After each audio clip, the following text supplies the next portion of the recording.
punk, there's a punk. Punk's up in, there's a punk. There's a punk, there's a punk. Punk's up in, there's a punk.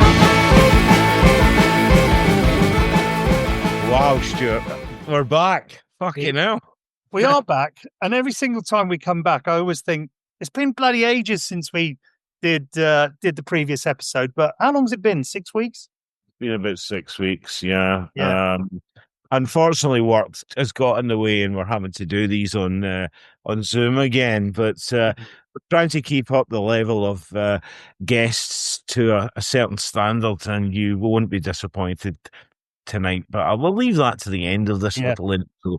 I got a couple of things I wanted to just a couple of shout outs. I want to give a shout out to James Sherry, who has helped us with this podcast from day one, and he's new band, Dealing with Damage, have their new single out called Wrong Sometimes. So if our listeners could go and give it a listen, that would be great. Get it on Spotify, do what you have to do, steal it. We'd really appreciate that. So that's one of the new bands I wanted to talk about. And, another thing what gigs have we been to? Have we seen anything? Have we read anything? What have we done? What have we been doing? I went to see Kneecap. Right. Oh, God. Yeah. I saw them at Wembley Arena. It was pretty weird. That's a big gig. It was packed, mate. It was absolutely packed. And I went to see them there, and I didn't really know what to expect. You've seen them before. Yeah. I've seen them before as well, actually. But I went to see them, and I saw them at the Kentish Town Forum. The gig, yeah, that is Yeah. Anyway, I thought they were great, and I looked round, and I was standing next to Massive Attack. Wow. And then as I left, Paul Weller was standing in front of me. It was one of those sorts of gigs, but they were really good, and lots of energy, packed place, really good. It was before the court ruling had come out, so there was a lot of that going on. I was really impressed. They were great. And then obviously a couple of weeks after that, you and I went on the demonstration to support people of Gaza, and we took our big kneecap banner with us. Yeah.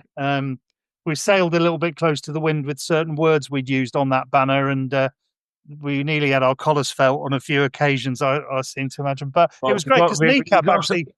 we got some great pictures which Kneecap reposted, I think, and outside Scotland Yard and outside the Houses of Parliament, which was great.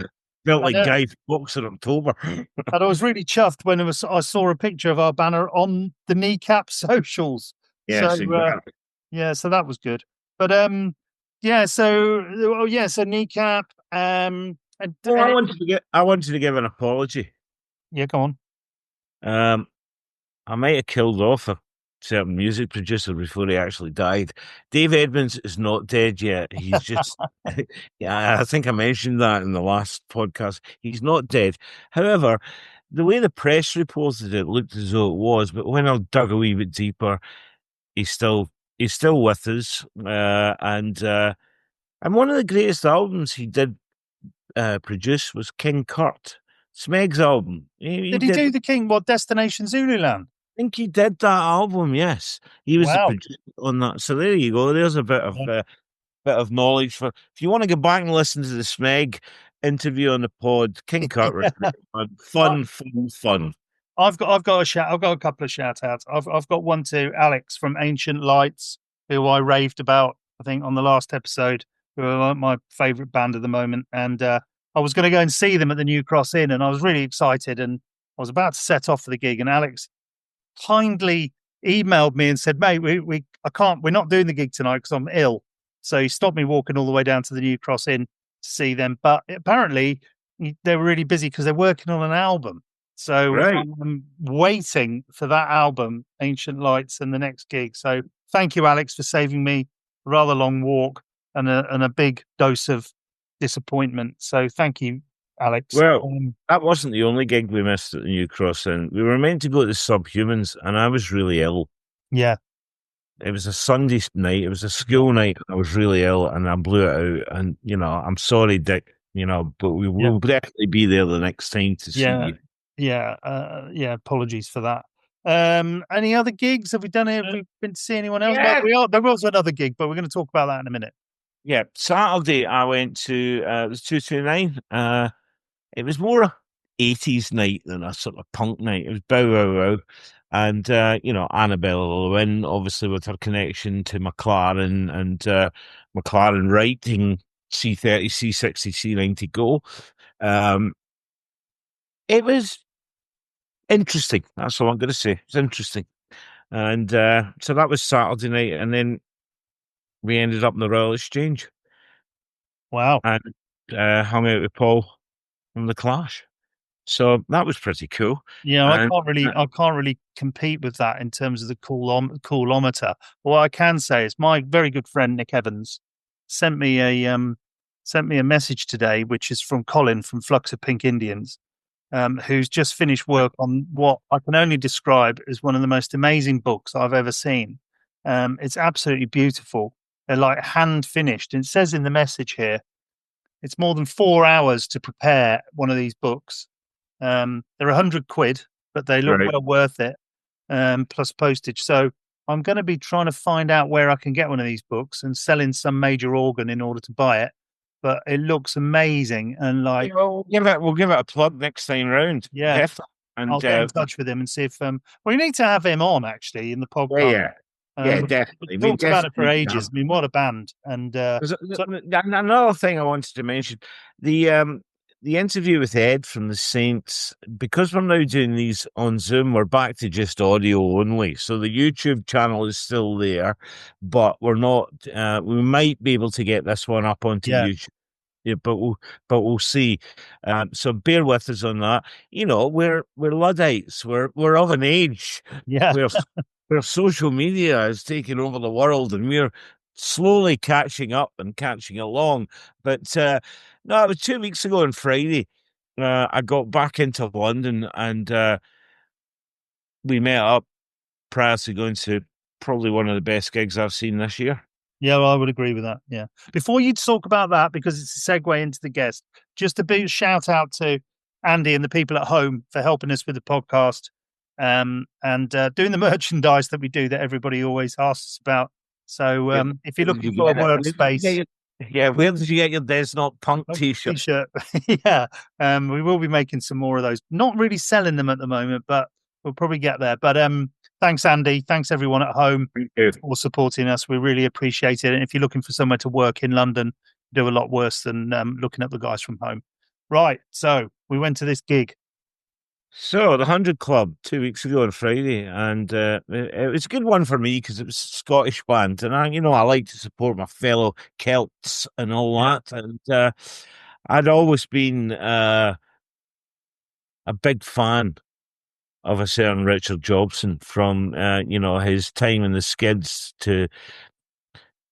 I wasn't that big a fan of the Armory Show. They were all right, but to his film directing and writing in 16 Years of Alcohol, to his appearing as Alan McGee's dad in Creation Stories, Yeah, and always been a spokesperson, as far as I'm concerned, on the right side of history all the way through his career. I couldn't agree with you more. And listening to Into the Valley, it's an ageless song. Yeah, just ageless. It's such a great record, and other great records as well. Worked for the Yankee Dollar, Masquerade, could go on. But I was listening to it today on the train and to prepping for the interview, and I like to listen to them. I like to remind myself. I'd like to remind myself of what we're going to be talking about, and I love those songs. They're just great songs, and so you're going to be. Here's a stat for you, Stuart, before we go into it. Into the Valley, obviously synonymous with punk and 7-inch and, physical products and physical form. 10 million streams. Yeah. 10 million streams, kids. Yeah. Right? That's a fucking hell of a lot. I think that was you and me. I did 7 of those prepping for the. You were working for the Yankee I Dollar. was working for the Yankee Dollar, and that's no charade. So you were just sitting in the corner, scared to dance. Exactly. So, Someone without athletic. further ado, Ewan, Without further ado, I'd like to introduce our very special guest tonight, Richard Jobson from the Skids. Well, tonight we are joined by one of my musical heroes who, was in one of the most original and fearless bands from Scotland, the Skids. I caught them at the 100 Club a couple of weeks ago, and it was great to see Richard still doing his original dancing, and which he has has kept to this Very day. nice of you to call it dancing. That's great. And also to see him speak so warmly about Stuart Adamson, and it was genuinely, you could feel how much friendship and creative bond still meant to him today. The first time I came across the Skids was a review in Sounds magazine. I think they'd just done I think it was a stiff Chiswick showcase at Clouds in Edinburgh with the Scars and the Freeze and the Cuban Heels. Do you remember that, Richard? I do, yeah, vividly, yeah, of course. I was And very part of that scene, and Clouds was where we used to hang out. We used to go there on a Friday and a Saturday. Upstairs, they had a Northern Soul Club, and Yep. the Northern Soul guys were very cool about punk, so they would allow us up there because everywhere else was pretty violent. You know, I mean, we'd get attacked and by people that looked like Graham Souness, you know, with a moustache and the perm, and I think they were called Disco Boys, and so it was dangerous. But that was our place, Clouds. We were always too young to get in, but we always got in there, and then eventually, of course, I ended up playing there a lot. And one of the first times I played there was the place. It was the Stiff Chiswick Test, as you called it, which we didn't win, thank God. And can you remember who won it? Who won it? history might have been a different thing, but Clouds. It's interesting that you talk about Clouds because I was up in Edinburgh the other day for the premiere of the Skids documentary, and Yes.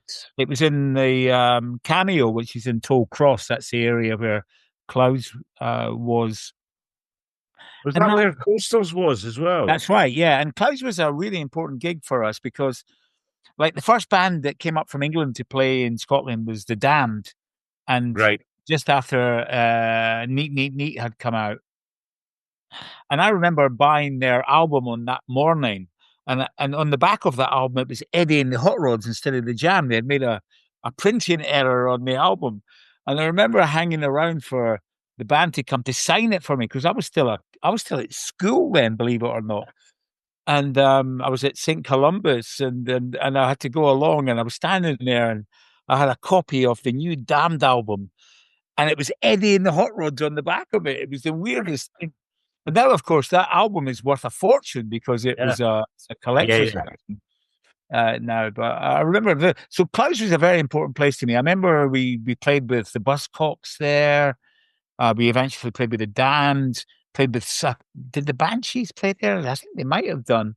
I mean, we ended up playing with everybody. It was one of the jokes that my mother always used to say that I said to her. She was very disappointed when I was in a band, especially a punk band. And I said to her, yeah, but we've just been voted the best punk band in Scotland. She said, that's fine, but you're the only punk band in Scotland.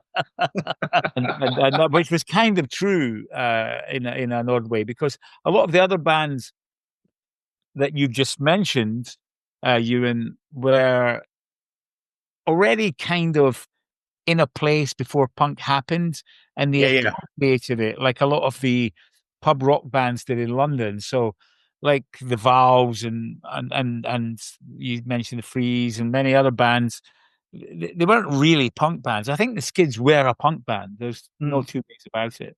It's interesting you saying that because I was going to pick my way really carefully through describing you as a punk band because you were a punk band, but you were kind of from the punk era, and there was obviously a lot more going on with the Skids than perhaps a stand-up sort of 1, 2, 3, 4 punk band. Yeah, I mean, originally we were just that. I mean, Stuart Adamson, my co-writer, was in a covers band called Tattoo before I met them. I met them at a gig in Dunfermline at the Carnegie Hall, and they had come to see a band called Bebop Deluxe.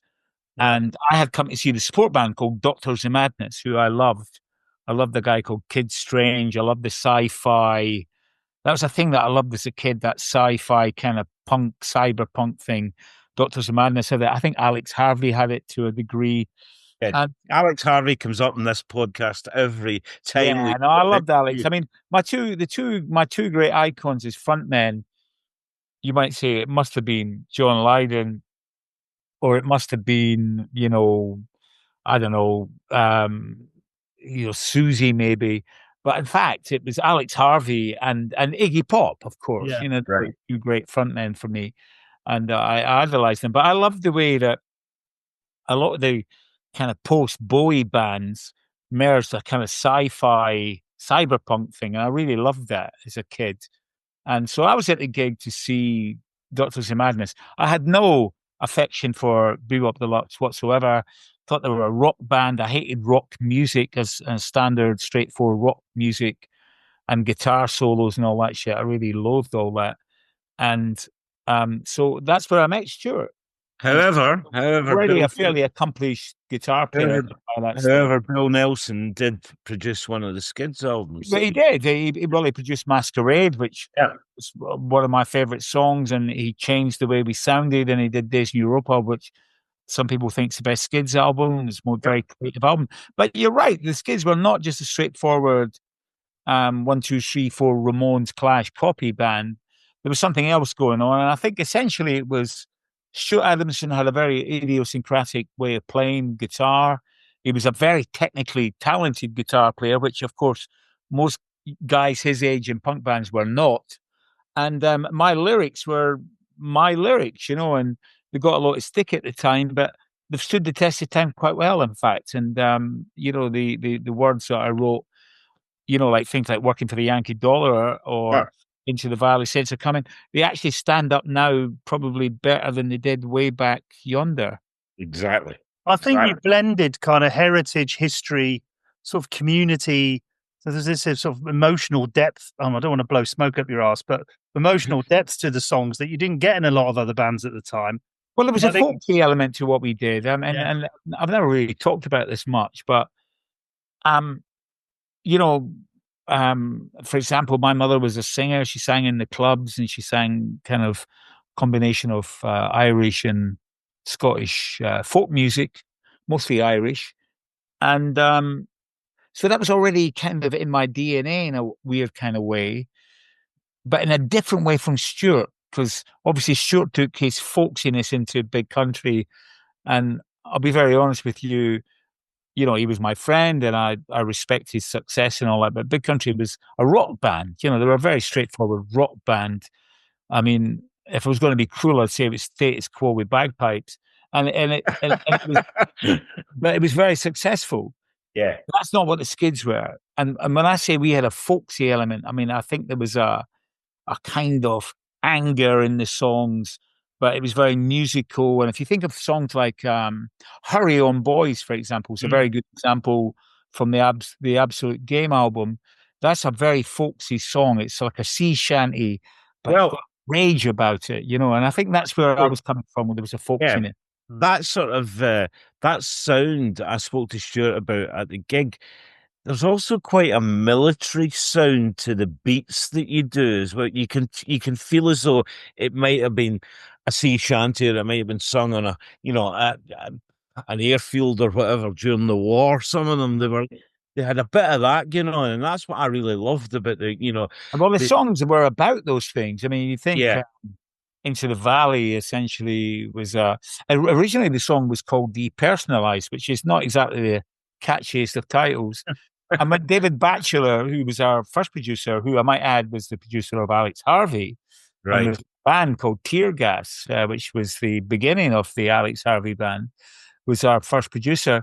And he was a very good arranger of songs. And he actually got what we were about very, very quickly. The one thing that kind of in the initial period of creating Skids music in the studio was problematic, that Stuart always thought that the Clash mantra that if you can't play what you did in the studio live, then it's not really a song, which of course is completely ridiculous. Because a studio album is completely different from a live performance, and it would be really foolish to think that they were the same thing. And I think Stuart at the time really believed in that clash thing. He really was obsessed with Jones and Strummer, and he felt that that was the way we should go. And actually, I didn't. I thought the studio was a place for us to be creative, and because the Skids were a wee bit arty, you know. I mean, there was arty and a bit more left field about the Skids rather than a straightforward. I mean, you name me one Skids song that's a boy meets girl story. Oh, it's not. You know. Yeah, I mean, I remember talking. I'm a big fan of an R&B band called Dr. Feelgood, and I remember seeing them in Edinburgh in a place called Tiffany's in Edinburgh, and I was talking to Wilco Johnson, and he said, "Oh, I really like your music, but I think your lyrics, you're a pretentious little wanker." He said to me. I said, "Well, two things. You need to take that back. First of all, I'm tougher than you are, even though I'm half your age, and you're wrong, because I believe in my words being very important in a different kind of way.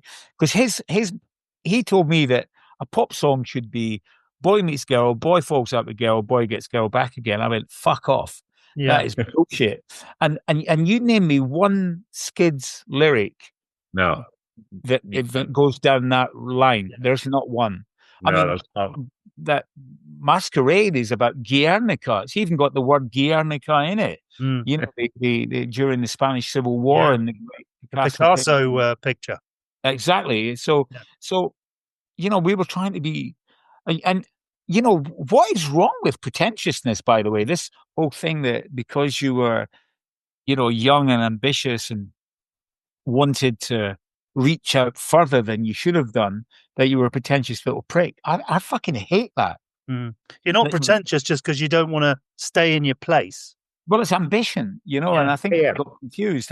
But like I say, you know, there's not one Skids lyric that's really, certainly the ones that I wrote anyway, that's boy meets girl, and it's a standard love thing. They're more ambitious than that. And even the ones that Stuart wrote, I think Charles, our first single, is a masterpiece, you know, about AI. And here we are in the world of AI right now in 2025. I mean, it's taken a long time for Charles to arrive, but Charles, you know, Charles is now obsolete. And Stuart wrote that very prophetic song way back then. Sorry, Stuart. Charles was the record that got John Peel's attention as well. That was the EP, yeah. It was, yeah. No, I mean, it was an amazing thing. I remember being because I mean, I'm from a working class community in Fife. My father was a coal miner. My mum worked in the docks in Rosyth. Classic blue collar shit, you know what I mean? And my dad was practically a communist in the way he saw the world. Right. And you know, suddenly you were, you know, under your covers listening to your music late at night with John Peel playing your single. I mean, I think I was 16 when that happened. You have no idea what that meant, because it wasn't, don't get me wrong, it wasn't narcissism or, you know, vainglorious bullshit. It was pride in a positive way, because John Peel, for us as kids, introduced us to incredible music. We dub, all three of us, Ivor Cutler, or yeah, Undergraph Generator, or Nobody, all of that. Yeah, or Iggy Pop, or more importantly for me, the sessions he did with Susie and the Banshees, and the Buzzcocks and Magazine on a later stage. You know, these amazing bands that came from that era. I mean, I was talking about Magazine this morning because I'm a very fortunate human being that I played with two of the greatest guitarists that ever came out of Scotland, Stuart Adamson, of course, and John McGeer. And I think, you know, their talent is beyond borders. I think two of the greatest guitarists of their generation, not just from Scotland, because that's ridiculous, because what they did, what John did with Magazine, Visage, of course, Susie and the Banshees, and the Armory show before he went on to Pill, is extraordinary stuff. John McGee is one of the unsung great Definitely. musicians of that period, and I From think from the West Coast, Richard, I believe, as well. So, well, he was. He was from Greenup, which was really yeah. one of the world's great shitholes, and he came out of that post-industrial horror with Yeah. that talent. It was really interesting because John was a man of many talents. He was a great human being, first of all. He was a great cook. His wife was from Hong Kong, and the two of them cooked the most amazing food together. He was a black belt at karate, which most people don't know.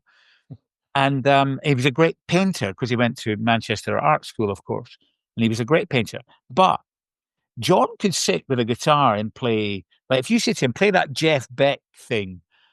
And well, I would never ask him to do that because I have no interest in Jeff Beck, but I mean, he could. Or you say, play that jazz thing by Django Reinhardt or whatever, boom, he could just do it. His talent was insane at a different level from Stuart. I don't think he had the songwriting skills of Stuart Ivinson, but essentially, I think he was probably a more creative guitar player. And they were both great guys, but both damaged, both dead now, sadly, and both dead really because of their own sad, tragic self-indulgence. And obviously, self-indulgence doesn't come from nowhere. Their problems came from somewhere. And when you're with these people on a daily basis, and when you're in a band, it's really Spinal Tap on steroids, really, and you get to see people's idiosyncrasies, their peculiarities, and you get to see the vulnerabilities, of course. And I'm including myself in that, I might add.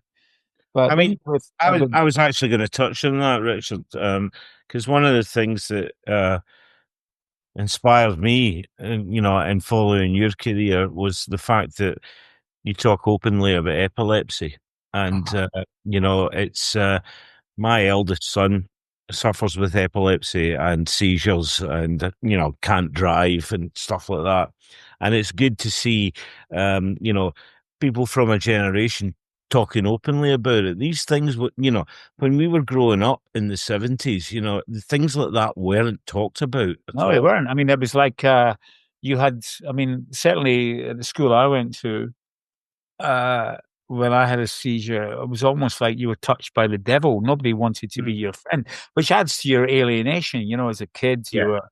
I mean, I'm not looking. This is not self-pity, and I'm not looking to create any kind of melodrama here. But you are on your own. But that makes you who you are, because I was very fortunate. I had an older brother who introduced me to very interesting music as a kid. So when my friends were listening to Slade or maybe even worse, Genesis or Emerson, Lake and Palmer or something, I was listening to Frank Zappa, Captain Beefheart. But then he said, I think you'll like this guy. And it was Iggy Pop, and then the New York Dolls. And obviously, you start to rewind a bit and you discover the Velvet Underground. And then, of course, and in amongst all that, David Bowie's always in there somewhere. I mean, I can David Bowie to me is a bit pick and mix. There's some of it I love and some of it I don't really like very much. But he's in there. Lou Reed was my guy, I think. But Iggy Pop was the one. It's interesting. I remember you're talking about epilepsy. I befriended the singer in Joy Division who also had the same condition in a different way. And I remember going to see Iggy Pop playing the Music Machine with Ian Curtis, and we were down the front because we were fans, and there was people at the side of us going, "Fuck me, that's Ian Curtis and that's Richard Jobson," and I was going like, "So fucking what?" It's like, we're fans. This is Iggy Pop, and Ian loved Iggy Pop, and I think you could tell from the way he did his dance and stuff. He was a big Iggy Pop guy, and so was I. I love and still do. I mean, I love Iggy Pop, and it kind of made me who I am, I think, in many different kind of ways. But Ian and I bonded, weirdly enough, through being two people from slightly different strands of music. They were a little bit darker than we were, I think, musically. But we both had the same health condition and had this sense of foreboding about how long can it last, and the sad thing is for them, it didn't last very long. And the weird thing for me is I didn't really expect to be along, this length of time, and here I am, and I feel great. And as you probably saw at the 100 Club, I've still got a lot of energy, and I feel very positive about everything. It's interesting. You've touched on so many amazing names and stuff. And am I name dropping? I'm sorry. No, you're not name dropping. It's really interesting. That's why we wanted you on. But it's also, there's clearly certain people that have a big influence on you. But I was talking to someone the other day, and I mentioned we were going to do this interview, and they mentioned JJ Brunel from the Stranglers as being someone who, I was going to use the word mentor, though that's probably a little bit. Well, it wasn't JJ, actually. I mean, JJ is my friend, but it was Hugh that was my mentor. Right. And well, it's actually quite a funny story, because Scottish law at the time was very different from English law, and we had just been the Stranglers. We played with them at the Glasgow Apollo for 2 nights, and we got on with them really well. And there was a lot of trouble with the bouncers, who were notorious in the Glasgow Apollo, being really kind of quite nasty and quite a feral little kid at the time. So I was there with JJ, like, as in, if it kicks off, mate, I'm with you. Thank God it didn't. Anyway, he's a black belt in karate as well. Well, he is. He is indeed. But I don't think that would have meant much against the Glasgow Apollo bouncers. Anyway, we were going to go on tour with them, and then it came up that in Scottish law at the time, not now, but at that time, as a professional performer, and if you hadn't finished your schooling, which I hadn't, you couldn't really go on tour without taking some kind of educational person on tour with you. And I was like, well, fuck off. I'm in a punk band. I'm going to take a teacher on the road with me with the Stranglers. And so we were going to get kicked off the tour because it wasn't going to work because of the law in Scotland. And then Ian Grant, who was the manager of the Stranglers, said, oh, wait a minute. Hugh, before he was in a band, used to teach history in English. I don't know what level, but he's got a diploma. So all we did was send Hugh's name and his diploma through to the Scottish authorities, educational authorities. And they went, yeah, that's fine. That's great. He's perfectly fine. But what you have to do is, after the show every night, you have to go to Hugh's room after the show at 11 o'clock and do English and history with Hugh. Yeah, like that. I had to go to Hugh's room in these hotels on the tour. Like, say you were in Manchester or whatever, and I had to go to the hotel and I had to literally sign in and sign out. And Hugh would sometimes say, just come and hang out. So I learned a lot from Hugh, but I didn't learn much English or history. But JJ, did he produce Days in Europe? No, that was the Days in Europa was produced by Bill Europa. Nelson. Sorry, my bad. Yeah, it was Bill Nelson. Right, okay. That the guy from Be Up Deluxe, because that was Stuart's great hero, and he did a great job on that album. He kind of changed us from being a guitar band to being using different kind of instruments and stuff, and being a bit more contemporary.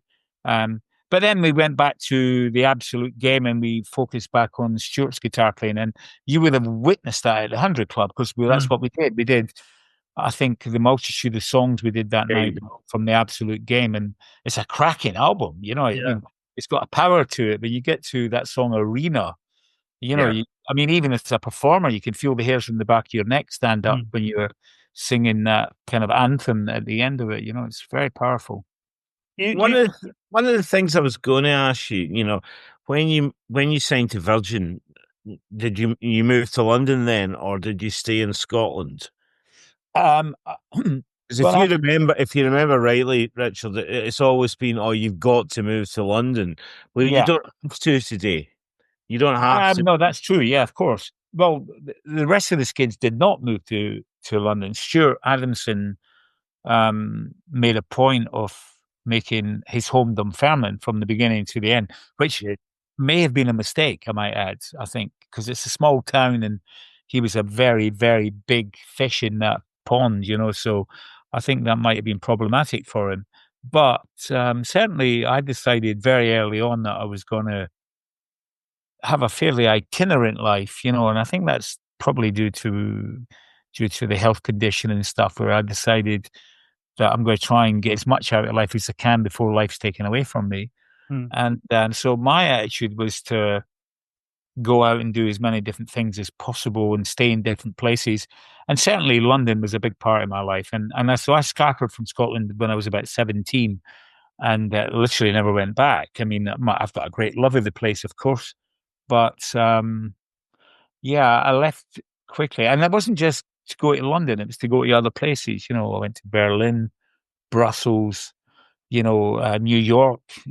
So I did a lot of kind of crazy traveling because I wanted to squeeze as much out of life as possible before life was squeezed out of me, So it sounds very melodramatic now. And no, that's what I encourage my son to do, So he's you've got to, because you just don't know. And you don't know what's around the corner. Yeah, and that's right. And obviously the majority of people I know who had the same situation in their life are no longer with us. So, by hook or by crook, I've managed to navigate it. But certainly in the early days, my feeling was that I'm just going to go out and live this life and experience as much different things as possible and in different environments, in different countries, different cultures.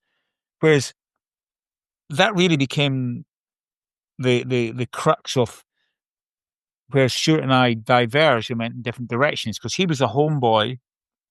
He wanted a home. He had a girlfriend. He wanted to get married. He wanted to have a family. He wanted a mortgage. He wanted a car. I don't know. He wanted a washing machine. I don't want any of those things. Couldn't give a shit about any of it. I just wanted to go and find out about life. Sounded like the opening scene in Trainspotting there. Indeed. So, he bought into that other thing. And there's a reason for that too, of course, because as we now know, I think I knew at the time, but I never said anything. But as most people know now, Stuart had a very, very complicated home life with his father, who was very abusive. And so he probably wanted a family for the first time. And first of all, he thought the band was a family. When you're in a band, people describe it as a gang without the violence when you're in a band, which is true, although the Skids seem to attract a lot of violence. But it does have that quality of being very familial. And, we were very close when we shared a room in hotels for the first 2 or 3 years of the band's existence. And then he had a girlfriend, and he kind of, he moved on with his life, and he started to see a picture of a life that could be. I think inside he was probably so damaged that life could never be, Whereas my thing was about, it was almost the opposite. My thing was like this physical problem, and I needed to just go and make sure that I've done everything I could possibly do until the carpet's pulled away from me. And here we are, the three of us chatting tonight, and the carpet's not been pulled away yet, unless you two have got a plan to pull it away. No, we don't. And it's a shame we don't have longer, because I haven't even got halfway through the question. It's almost like you've read my list of questions, because you've hopped around and touched on so many things. There are a couple of things I want to get to, because we've talked about the Skids, we've talked about loads of music, but we haven't talked about some of the other things that you've done in your career, film, etc., which we'll get to. But I was talking to you before we started recording, and when we saw that excellent gig at the 100 Club a couple of weeks ago, and you were wearing your St. Pauli T-shirt with your anti-fascist action flags on them. I mean, and then you told me that you got a few more flags and shirts and things around the place. I mean, is this a cause and particular topic, that anti-racism thing that St. Pauli really sum up? Is that a very important thing for you? Well, I think it goes deeper than just that. I think the Skids, if you really understood the history of the Skids, the Skids have been a very altruistic, philanthropic band from the beginning. One of the first gigs we ever did was a benefit gig for Chilean refugees who were escaping Pinochet. And I think that was the first gig we ever did. So that's how we started. And there's key points along the way where we've always had this endeavor. Like, for example, I think we were the first band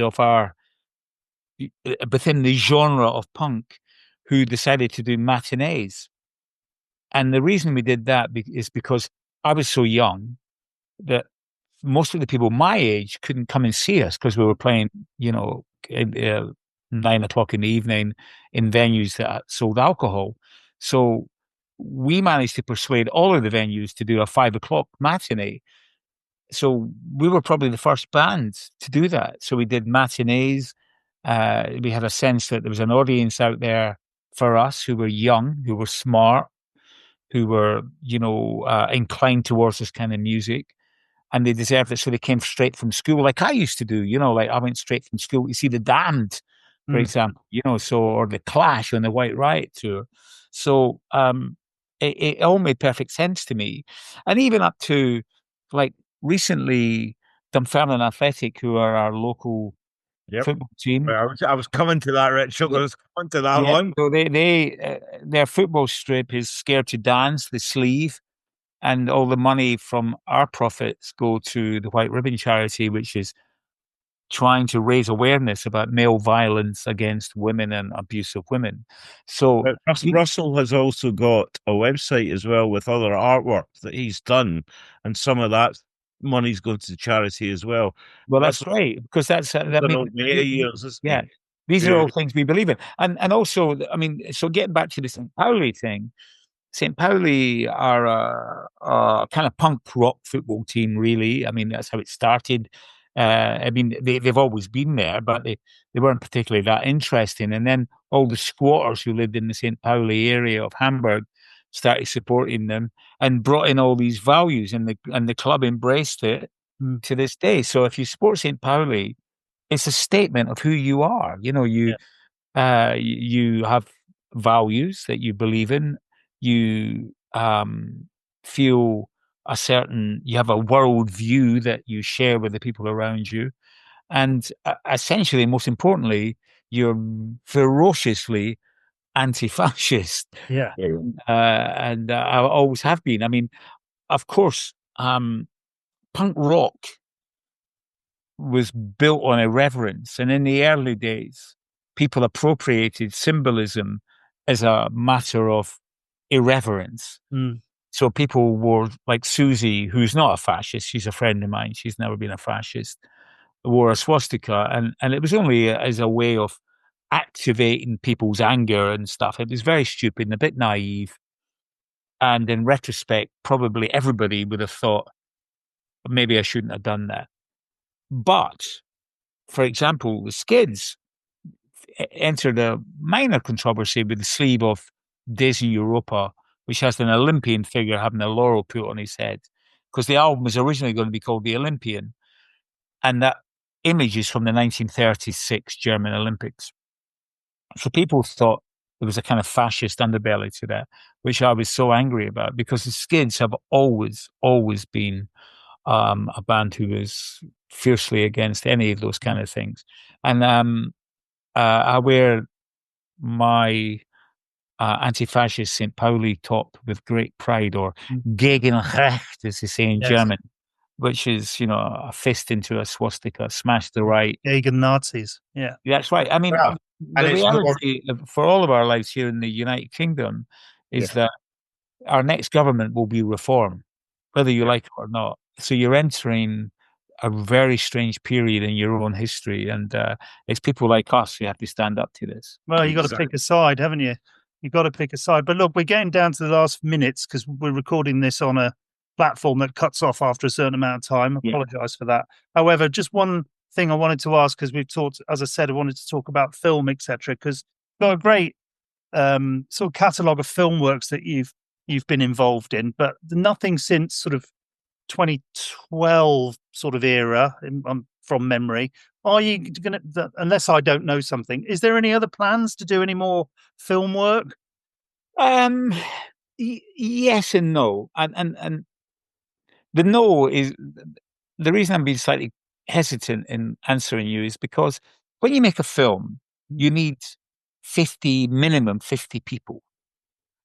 And it's expensive. And then because there's so much money involved, you're never quite in control of the story. The only film that I ever controlled the story from the first beat to the last beat was 16 Years of Alcohol, and it's my my best favourite. film Yep. by a million miles. And the other films, I didn't have the control that I needed to make those films what I wanted them to be because there was too much money involved. So I kind of, the oxygen left me with that stuff.